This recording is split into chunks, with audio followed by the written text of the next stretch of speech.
People of Reddit. AITA?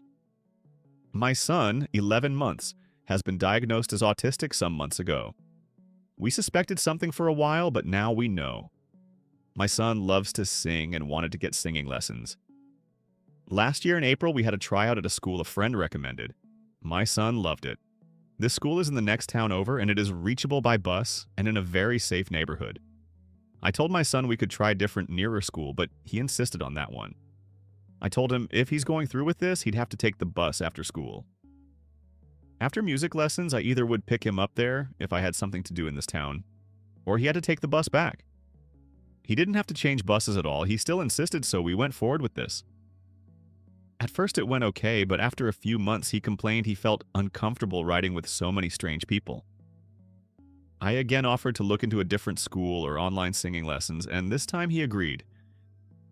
We found him a singing teacher online. Unfortunately, we can't get out of the first school's contract until October this year.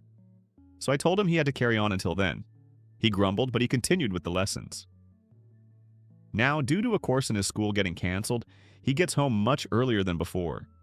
He can't take his normal bus to singing lessons anymore. He would be way too early. He fully expected me to drive him for the remaining 4 lessons.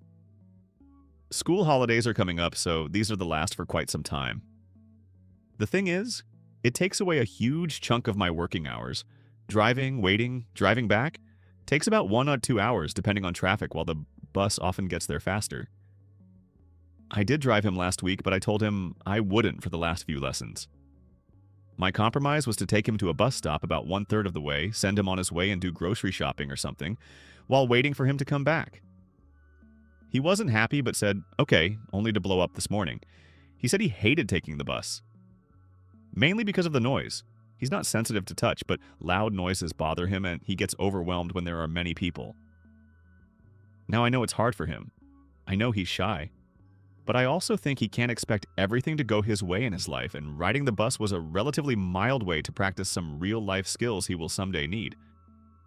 I told him he could take his earphones, his fidget toy, and everything he needed. I even would take his chores off for this day so he can mentally prepare for the bus ride, and he'll get time to unwind afterwards. But he was so upset that I'm now doubting myself. As we're still waiting to get constellation and/or therapy for him and for us in order to know how to deal with situations, I'm not sure if I'm expecting too much. So AITA for sending him to his last 3 lessons by bus?